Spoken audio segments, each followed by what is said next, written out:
Full Court Sundays. I missed you last week. Happy to be back.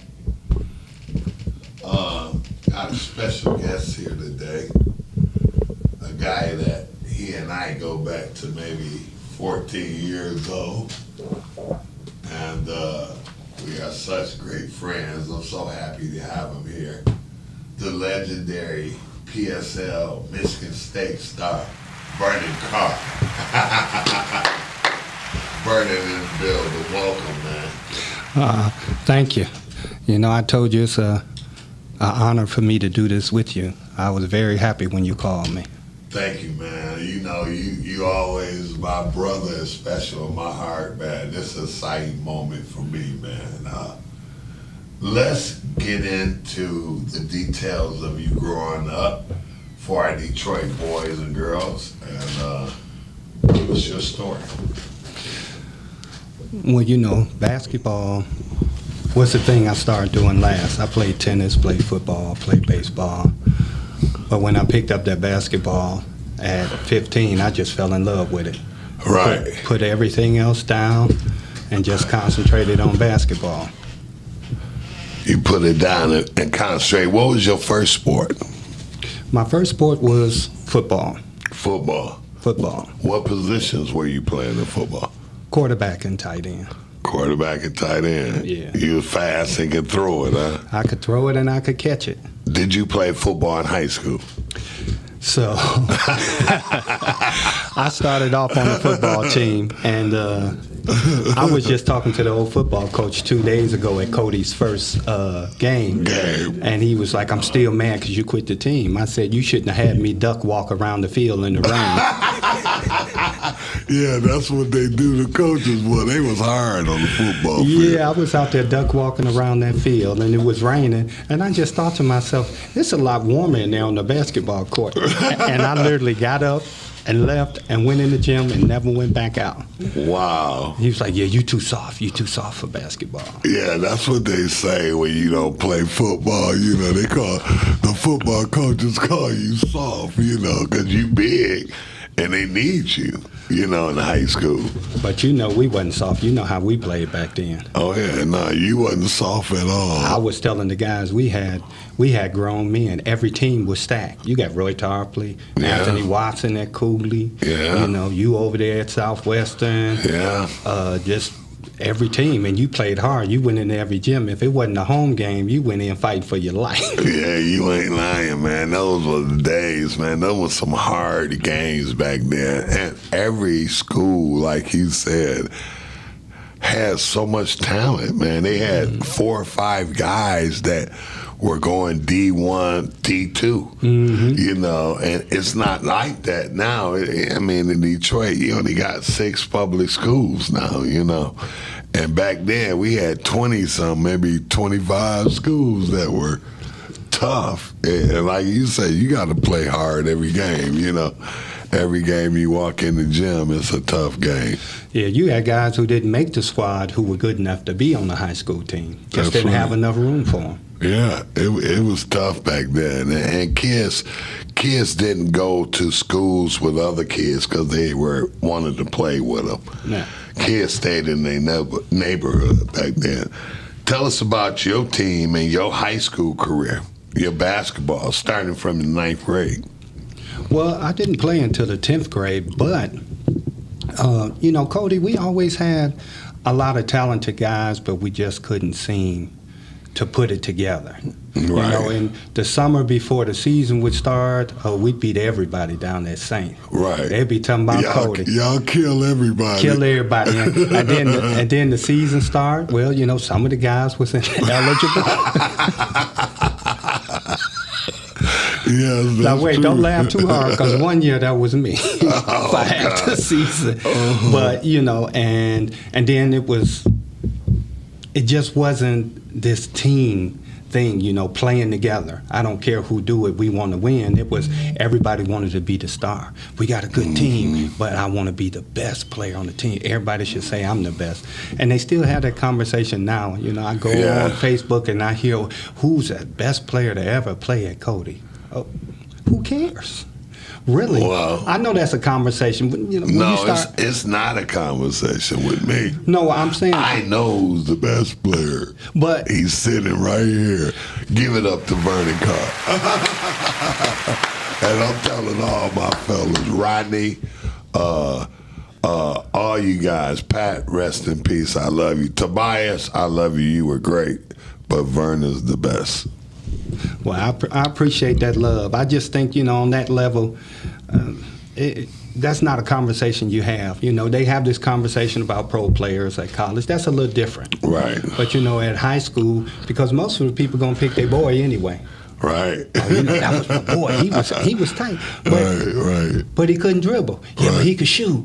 Right. But he right. couldn't rebound. But he could shoot. Man, you could do everything. I don't know what they talking about. You play center, point guard. You could shoot it. You could jump. I mean, you could pass it. It ain't nothing you couldn't do. So, and I mean, we played center in high school. And we both were guards. Yeah, we left high school and went straight to playing guard from playing center. From playing center in high school, going to play guard in college, man. Well, on the Junior Olympic team, they knew, so they had us both at the guard spot. Yeah. But in our high schools, it was center. Right, because we were the tallest guys and more physical guys. So coach like, hey, you two guys got to get inside, And like he said, we played against Greg Washington from Weston, Roy Tarpley. Yeah. You can go on. Pepper Johnson from McKenzie. You can go on and on. All the great players, Anthony Watson, Demetrius Gore. Rest his soul. I love Meach, and they said he had a heart attack last year and died. Yeah, working out, and that's one thing we also got to do as black men and black Americans. As we get older, we got to get health checks and know our health. You got to go to the doctor. You got to do all of that. Yeah, because Meach was working out and then had a heart attack. So we have to know where we are, control our level of work and things like that, know our health, our numbers and stuff. Yeah, so after high school, you had a great high school career. I remember you and I at High Exposure, our last year, after playing in Olympics and stuff, our last year we played at High Exposure. All the best kids from the state of Michigan would go. They don't have that anymore. We got to get that back going. We would go up to where we were at, Spring Arbor. Yeah, I think it was Spring Arbor College. Yeah.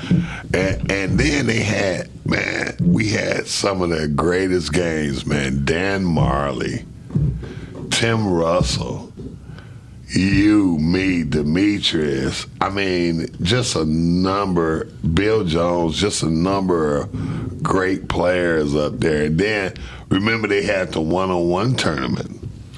The one-on-one tournament, they had the dunk contest. Right.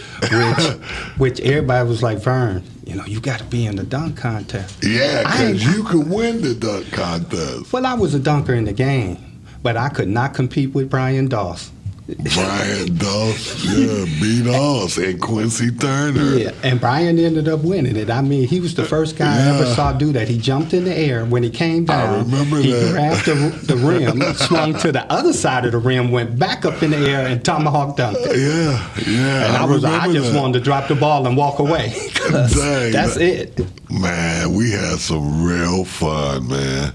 I wish that I could get a hold of the videotapes from those games. Days. Yeah, I would love to see that, because we played at a tempo and we played a level of basketball that was just amazing. We did. I mean, and everyone was so good, and we were trained well. We had good coaches. Your coach Menifee, legend. I love him, man. I mean, his brother coached at Redford. At Redford? Yeah. Oh, he wow. was the Menifee over there. Yeah. Okay, right. That's right. That's right. Coach Menifee over there. Yeah, you're right. And, man, they were just great coaches then, man, and it taught the kids, man, how to play. And like I said, your team was stacked. Your high school team was stacked. You guys could have won the state. Yeah, we just never could put it together. And you guys had Ernie. Give it up to my boy Ernie. Ernie Ziegler. I forgot about Ernie. Yeah. We had Carlos too. Carlos was 6'8". 6'8". Yeah. Yeah. You guys had a team. You know, Ernie 6'4", 6'5", Pat, you, Tobias, heck of a point guard. Probably the best that I played against in high school. Him and KK, you know, I mean, just raw, tough, and talented, you know. Tobias is probably going to be mad at me about telling this story because I know he's going to be watching. You know, So yeah. when they moved Tobias up to varsity, because we were on junior varsity together, Right. the coach told him, he said, "Son, you won't be able to do all of that fancy stuff against the varsity guards." He said, "You know, they'll steal the ball from you." And Tobias said, "If they steal it, I'll steal it right back." That's his attitude. He's right. So he got in his first game. I'm sitting there watching him, and he coming down, and he tried to go between his legs. And I don't remember who it was, but they took the ball from him, and they went down to lay it up. But Tobias ran down and took it back from him. Then he ran by the bench, and he told the coach, "I told you I'd steal it back." That's Tobias, too, boy. Give it up to my boy. He could play, man. He was the first guy in high school that I seen with all the fancy moves besides Keith Taylor, who played with me. You know, but Keith played with me my sophomore year. So he showed me a lot of the craftiness. And then when I met Tobias, I was like, man, he got the same type of trickery. He could really trick you and embarrass you. Yeah, have that ball. He'd be rocking it on the cradle, moving it all around. Moving it, man, and just embarrassing guys, man. They're my boys. I love you, man. Yeah, and then after your great high school career, tell us about moving and your decisions about college. You went to the great Michigan State and played. We played against each other in college and stuff. Tell us about that. And you went to Highland Park before, I know. Yeah. So give us all of that. So, you know, Highland Park, legend, Coach Donahue. Yeah. Give it up to Coach Donahue, who coached for over 40 years of kids, who I love, one of my mentors. I love you, Coach Donahue. Yeah, he was a great guy, and he was the one who really opened my mind up to the game of basketball. So we were watching a game, and he asked me, he said, "So tell me what's going on in the game." I said, "Well, the guy got the ball," and he said, "No, stop." He said, "What's the weak side defense doing?" I said, "Who is that?" All right, you didn't know about weak side. I didn't know what it was. So he actually taught me the game, and of course, we had those 2 years of amazing teams at Highland Park where we won everything but the national championship, and we were 70-8 in 2 years, and we sent nine guys to we sent 8 guys to Division I schools and 1 guy to a Division II school. We would have sent the 10th guy, but unfortunately, you know, he passed. He didn't make it. Wow. So that was an amazing time for me. And then one of the reasons that I wanted to go to Michigan State. Give it up to him for that. Highland Park going to community college. Unbelievable. Great story. Well, you know, I was blessed to get Junior College Player of the Year. So there were a lot of schools talking to me. Mm-hmm. But I wanted to play against my nemesis. And who was that? So when Michigan State came to recruit me, I said, "I'll be able to play against Antoine." Oh, my God. They said, "Yeah, we play U of M." And I enjoyed our games because, I mean, think about it. Yeah, some when we great played ones, against each other, you were playing with Roy. Yeah. You had a lot of Detroit, Michigan kids on the team. That's right. We had Daryl Johnson. That's right. And I played against Daryl twice in the championship. And you had Scott Skiles. You had Darnell Valentine. Larry Pollock. Carlton Valentine. Carlton, I mean. Yeah. You thinking of his son. Yeah, I know. I meant to say Carlton. I talked to Carlton all the time. And you had Larry Pollock. And Larry was an underrated player because Larry What? was 6'7". He could run, he could jump. He could shoot.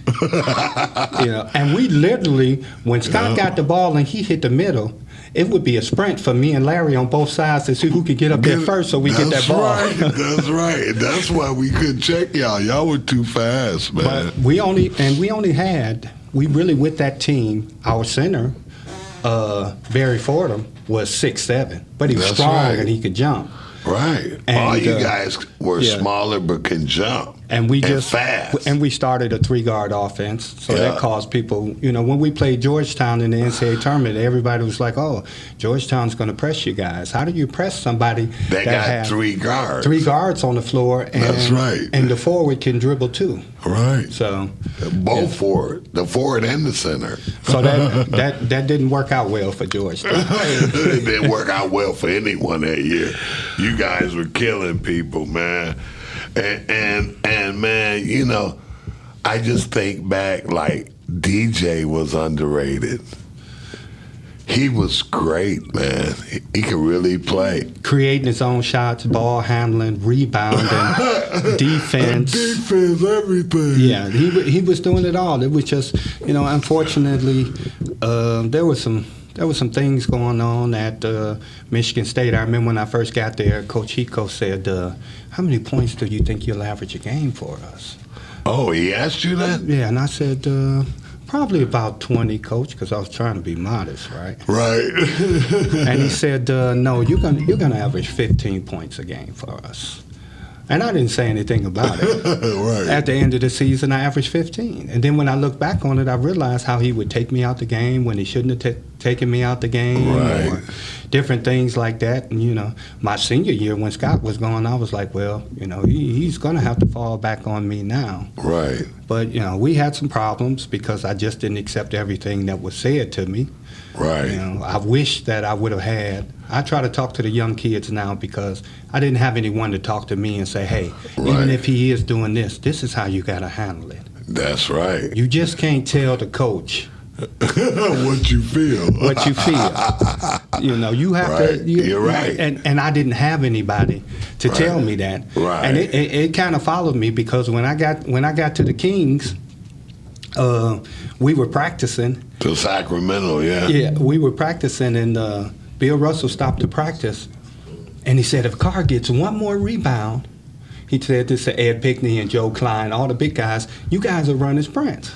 Now, if I'd have had somebody in my life to tell me how to deal with this, I would have dealt with it different. But what I told Bill Russell is you might as well make them run sprints now because ain't nobody stopping me from rebounding. Right. And then Bill Russell said, well, when I played, we didn't let point guards get rebounds because I was only playing the point for the Kings. All right. And once again, when I should have been quiet, what I said is when you played, point guards was 5'7". Wow. Yeah. You absolutely right.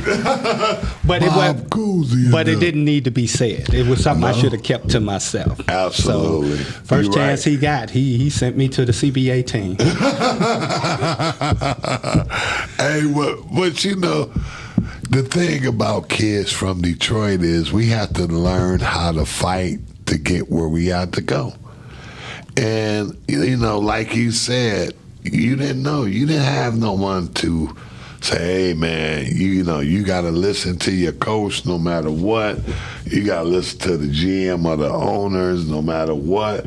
You can't talk back. If they call you boo-boo head, you got to take it, I mean, with your attitude, you always been that kind of leader, and so was I. I'm not going to listen to no bull stuff when you think someone is talking to you. But, like you said, at the same time, that's not the attitude to have. No, you have to find a better way to deal with it. Right. So when I see some of these young kids today and I try to talk to them, I was at Cody, I was talking to a young kid, and he was looking away, and I said, what's going on?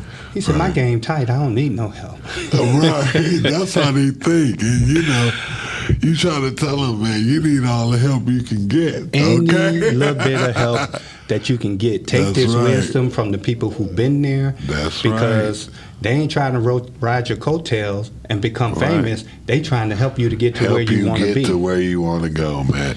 And I've had the privilege to, I coach AAU and stuff, and I started with kids from like the 3rd grade. And I had the privilege to see some of them grow, man, and some of them make the NBA, some of them working for Dan Gilbert at Quicken Loans, and just be successful. And I tell them, at the end of the day, that's what it's about. Getting your education, being a success, being a good father, to your kids, a good husband or whatever, being a good person, take care of your family. That's what it's all about. Because everybody not going to make the NBA with 420 players. No. It's 100 million good players around the world. Not at all. And they're pulling them from Europe more than ever, too, Right. which is cutting some that. spots. Yeah, cutting a lot. And here's the thing. All of that, what you said, is true. And the thing that this sport gave us is that fight that we have. You That's take right. that and you put it in anything you do in life. You're going to be successful. And I remember once I took a part-time job when I retired from basketball, and I was delivering pizza. You was the best, huh? But wait, all the guys got mad at me because I got the most tips, right? Yeah. They was like, why you got to win at everything? Why you got to be the best? I said, this is all I know. Right. I'm trying to be the best. I don't mind losing because you learn from losing. You look at why you Absolutely. lost, Right. what you do, what mistakes you made. Right. But anything I do, I try to win. And if I Absolutely. lose, I gave my best, and that's it. You gave it your best shot. And that's what sports teach you. Yeah, exactly. To be competitive. And also to work in harmony as a unit. I learned too. I had a job till I retired basketball. When we were young, I had jobs in college and stuff, but that ain't no real job. It wasn't the same. Nah. that ain't no a demanding job where you got to be there on time, punch the clock and all that. So, when I retired, I was like, God, I don't know what I got to do. What should I do? I'm trying to find something. So I opened up physical therapy shops because my brother is a physical therapist, and my cousin was working at the plant and stuff. So he was like, yeah, come on in, take a look at the plant. You can see we could do something. I get in there. He got the plant manager with him. So the plant manager's like, oh, I heard you retired. You want a job and stuff? You got your degree? I was like, yes, I got my degree. So I said, no, I don't really want to work right now because I had opened up my physical therapy shop. He was like, my cousin was like, yeah, he want a job. Man, I ended up working in the plant for 4 years in Chrysler, and it taught me something different from basketball. Mm-hmm. It taught me how demanding business and serious business is. But sports helped me learn how to be in that environment and accept it. How to, because, when you're a manager in those type of places, you get threatened every day. And like you talking about with Bill Russell, I'm going back to what you were saying about Bill Russell. Mm-hmm. My boss would be like, you ain't going to have a job tomorrow. You know what I'm saying? You let your line stop one more time. He like, I got all your stuff documented, mister. I'd be like, man, why he owe me so hard, man? I just got in here and stuff. And that's the same way, Bill Russell and them were coming at you and Coach Hiko, and at the time you didn't understand.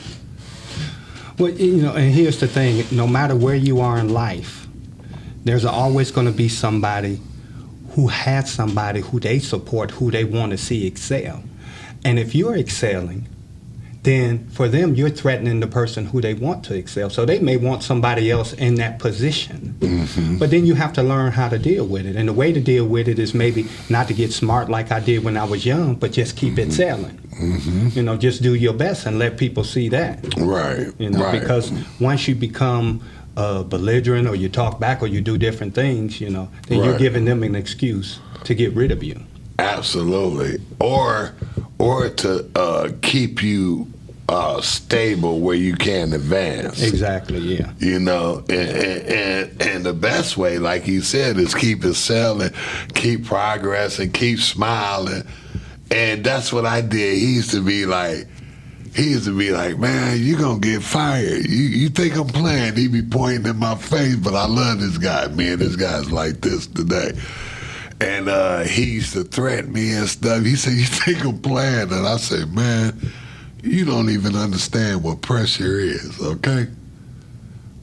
Now, I've they been don't- under pressure when you... They don't know when you at that free throw line with 30,000 people booing you at their gym And you got 1 million people watching you on on TV. TV. Exactly. And you miss that free throw and you have to come back home to the neighborhood. And they're going to That- run it back on TV. That's pressure. Yeah. All your friends talking about, man, you choked, man, I lost money on you and stuff. That's pressure. Most definitely. Yeah, getting a job ain't no pressure to me, So, you know. and I worked at General Motors for 2 years when I first came home from Europe. Okay. And people used to be mad at me because they used to be like, why you come to work happy every day? Right. Because I'm older and mature now, and I know being upset about it is not going to change anything. It's not going to change. So I nothing. just might as well be happy because a lot of people don't know I served too in the military. Yeah, tell us about that. I know about that. I was getting to that.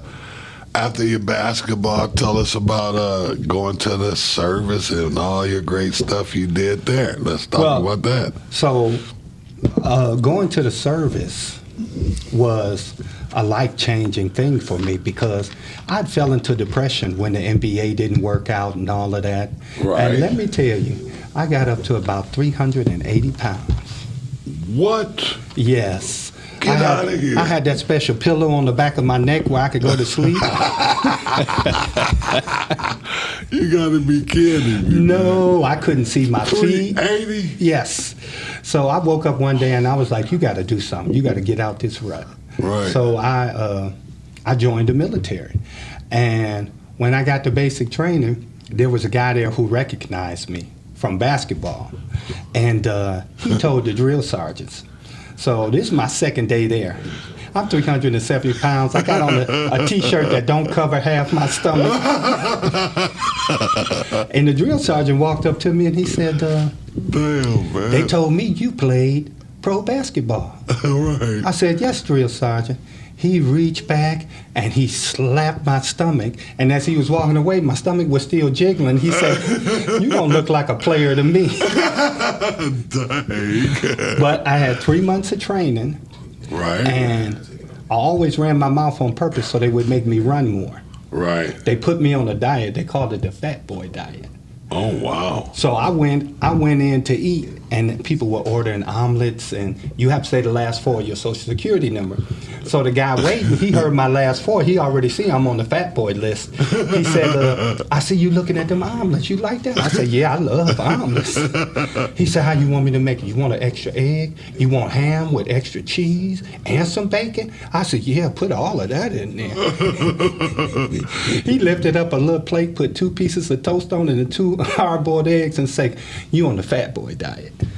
Oh, my God. But when I came out of there, I left my Army training. When I came out at 220. Wow. How long was your Army training? Well, that was over a course of like 4 or 5 months. Okay. But you working every Every day. day. You up at 4 in the morning, you running. So when I first started, How far do you guys run it for? now when we first started, we had to run 2 miles.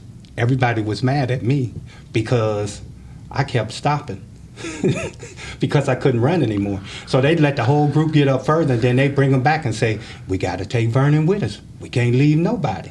So Right. that was when we first got there. By the time we left, we went out at 4 in the morning, and we ran 18 miles. nonstop. 18. 18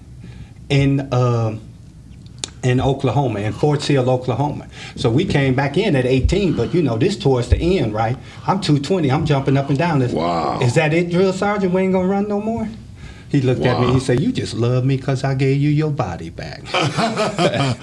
18 miles. 18 miles. You were in tip-top shape. I worked as a cook in the military. Okay. Worked in the office.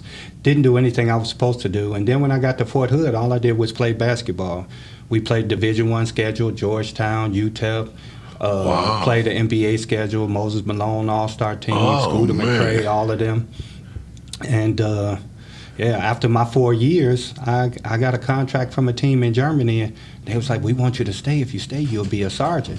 Then I showed them my contract. I said, "Would y'all be able to pay me that?" And my boss was like, "No, you better go and play basketball. You ain't gonna get that kind of money here." I know. How long did you play in Germany? I played a year in England, and in Germany I played 13 years, but out of the 13 years I stayed with the same team for 12 years. Wow. Which normally doesn't happen. Right. But I was satisfied with the money they gave me, Right. and I liked the people there. And you know yourself from being Right. overseas in Europe, you can sign a contract that sounds good, but after Yeah. 2 months they tell you the team don't have any money, Yeah. and you gone. Yeah. So I accepted less money than what other people were offering, but I knew To that stay I in your would get city. paid. Yeah, I Yeah. would get paid. What city were you in? I played in a city called Paderborn, Germany. Okay, Paderborn. Germany. Okay, good. But I also lived in Mainz and in Cologne and Mönchengladbach and Viersen. And fortunately, I used to tell people I felt sorry for myself because I didn't get to stay in the NBA. But as you get older, you realize basketball allowed me to live in 4 different countries. Yeah. I speak fluent German. It Right. exposed me to things that I would have never Ever say. saw. So don't be Give upset it up about. to Vernon for that, man. What a blessing, you know? Don't Yeah, you got to travel like that, man, Yeah. and see. So don't be upset about what you didn't get. Count the blessings that you had. The blessings that you have. A lot man. of people don't get to experience what we got to experience. No, not at all, man. I mean, a lot of the guys that play here in the States never get a chance to see and meet and see how other cultures live, other parts of the world. They just hear about it. We actually got a chance to witness it, live it, experience it. Like you say, you speak other languages. I speak foreign languages. It's a heck of a thing, man. I still have friends, man, that reach out to me. We talk. It's amazing, man. It seems like yesterday when you think about it, Now, you probably didn't know that I used to like to write. So I wrote poetry at State, too. Oh, really? Yeah. Now I'm wondering, U of M, MSU, if you're going to allow me to recite one of my poems that I wrote pertaining to both of us. Of course you can. I love MSU. Now, that's my second school now. All the time. And if any Big Ten is playing, I root for Big Ten. I'm a Big Ten man. Okay. Well, here you go. Okay, go for it. So when I was a young athlete and I really didn't know what I wanted to do, there were a lot of little devils running around whispering in my ear, maize and blue. Okay, wait a minute. Hold on. Okay, keep going. And I pondered many a night, but in my heart of heart, I knew something wasn't right because through these veins flows green and white. So I say nay to you, maize and blue, except on the field of battle where you can be my trusty steed and carry my saddle. Last but not least, what you should never forget is the day you got rode hard and put away wet. Oh my God. Give it up for Vern with the poem. Now, Yeah, that one. my father-in-law, my mother-in-law, my wife's family, they're all big U of M fans. So before my father-in-law passed, I recited that poem to him. And I can't tell you the exact words that he said, but he just told me to leave his bedroom. he didn't like it. He didn't like it at all. He was like, gone. Ain't nobody trying to hear that. Hey, well, both of the schools are doing great in football right now. What do you think about the MSU new coach? I'm excited about it, and I'm hoping that it continues to go, because the season can change at any minute. Right. But I'm happy for them, and I'm hoping that they continue to be successful. Right. Both of them. I talk a lot of mess, but me and my wife's daughter got her scholarship from U of M. I know. We love people who give us a scholarship. Always, because scholarships is important to our family. Yes, they are. Yeah, my youngest daughter is up at Western Michigan now, freshman. Okay. Yeah, and my oldest graduated from Michigan, and my boy Wayne State. So I'm happy always for scholarships. Yes. And my daughter, she's up at State now, and I like to pick with her because she's a big U of M fan, and I told her that's really nice that U of M gave you the scholarship, but when you decided you wanted to be a master, you had to go to State. She got that master's, get that master's. What's she getting a master's in? Well, she's working for the Channel 7 News now. She's a producer. Oh, that is beautiful. Yeah, she's doing, and I know you feel the same way. It's amazing when you see your kids doing amazing things. So I want to give a shout out to my son. You know my son. Vernon Jr., who I love. Well, he is now the dean at Cranbrook. What? Yes. He is the dean at Cranbrook. I love that. Yeah. I love that. Which, of course, that's huge. That is spectacular. I'm really proud of him. That's spectacular, man. Yeah, he's going to go do great things. And he also is one of the best basketball trainers in the state of Michigan. So if you're looking for him, give your son number out to everybody, because people call me, I give them your son's number. Yeah, and he's still training. He's still doing that. I know he is. Yeah. One of my friends called me the other day and was asking me for a trainer. His boy's 7. He wanted him to have the handles and all that, And we don't get out there no more like that. But I got like Vern and De Niro, all the young guys that's still doing it. Well, I had a few people when I came home ask me to train their son, and I told them, you might not want me to train him because it would be old school.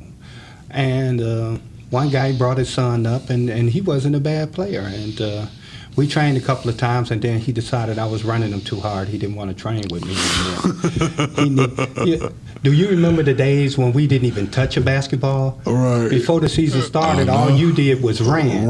You'd be wondering when you was going to get a basketball. Yeah, we didn't touch a basketball. You just run all day, man. I remember that. But the thing about it is, when you have that kind of training, that's when you're in shape. And then the game becomes fun. Yeah. When I played at Highland Park, our practices were harder than the game, and we were a junior college, and we would go play UD, University of Windsor, and we would beat them. Right. And the game was fun. We'd be having fun. So that's why you train hard and you work hard. And that's right. Any young cats out there listening now, that's what I would want them to hear and understand. Anything you do in your life, work hard at it. That's great. And you'll Give be it better. up for Vernon by saying that, for sure.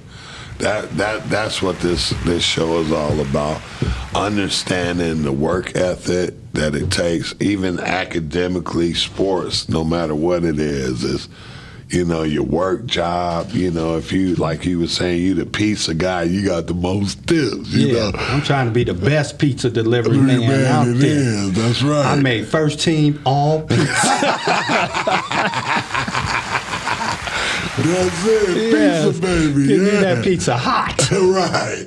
Hey, that's what it's all about, man. Now let's get into our legendary PSL game we had 3 weeks ago. How did you feel coming back, seeing all the fellas and stuff? Well, it started off real good because it was amazing to see so many faces. Some of them I hadn't seen, and I was in Europe 30 years. Right, I know. So it was people who I hadn't seen. And of course, they come up and, it's me. I Right. gained weight. I look different. It's me. I recognize you. Your face Right, still your look the face, same. right. And so Right. that was amazing. And I took some pictures with some people. Right. And then the game started, and I'm playing against Derek Kearney, who I went to elementary and first grade with. Right. And then I got guys on. I got Bill on my team, Willie Burton, and all of these guys. Yeah. So all of that was great, and it was a lot of fun. And until after about the 4th minute, when I felt that fire in my lungs. You felt the burning sensation came back, huh? And I was then I started concentrating on walking and breathing at the same time. But I'm going to tell you something. The game was amazing, and the turnout, all the people who came. Yeah, it was nice. It was nice. And Families and... You did a great job calling the game. Thank I you. really enjoyed that. If I had one complaint, What would it if be? I had one complaint, because we used to the accolades, right? Right. So when everybody got introduced and everybody came out, Right. they said, "Oh, so and so, all city, all state, played for this college, did that." Now, I don't know who the guy who was announcing was, but when I came out, he said, "Vernon Carr played for Cody Commerce and went on to play after that." That's what he said. John Whitehead. Give it up to John. Give it up to John. He didn't know. That's my boy. I didn't hear him say that. That's because he said it so fast. It wasn't nothing to say. Oh, okay. I didn't And hear I him was say like, that. "Oh, John ain't showed me no love." Right, he said, but I had you because you had all the accolades. Oh well, you did an amazing job. You made it a fun thing. I was telling some people, Antoine got on everybody, even That's himself. right, myself. I Even get himself. on myself, man. So it was a great time, and I'm definitely hoping that I can be a part of that again next year. Yeah, we will, man. I'm going to try to get myself out there and try to play, man, because it's so much fun. I might even wear a mic, the little minutes I play. But it was fun and great, man. Have you mic'd up? Have me mic'd up, yeah, because we see, get to see all the guys, man. So much love. Well, I don't want to speak on it too long, but I want to say this. I am so proud of you and what you fought back from. Thank and you, to be man. here. Thank you. And the first time I saw you afterwards, I was so happy to see you up in the bar and you. moving and just getting better. Yeah, thank you, man. God is great. God is good, man. Give it up for the Lord, okay? Yeah, because I was down, man, and with prayer, man, and fighting every day, man. I'm back, man. It's been a 2-year process, but I feel great, feel good. And you here because we done lost too many of our people, guys who man. came up with us, passing at 50, 54, 55, 56. It's crazy. Yeah, like we were talking about Demetrius, he passed, Tony passed, a lot of people, our friends have passed from different things, coronavirus, health, heart attacks. So we got to check our health. That's the most important thing now. I'm trying to think of his name. He played at Mumford. Aaron Brown. Aaron Brown. Passed from diabetes. When did Aaron die? I didn't know 3 that. years ago. Oh, wow. No 3 one years told me ago. that. Yeah, 3 years ago. Nobody told me. Really, really good guy. Me and Aaron was cool, and I told him the thing I loved about Aaron when we were young, Aaron would come out, and you'd always be scared of him because he had this crazy hair, and he never stopped moving. He'd be moving from side to side. He'd be moving from side to side. And I got a quick story to tell you about Mumford my senior year. Excuse me. My senior year, we pull up on the bus. We get off the bus, so Mumford got those 3 flights of stairs like your school, ready to go up. And we get off the bus, the police is there and stuff, so I'm all nervous because I know Mumford, you get beat up in Mumford, right?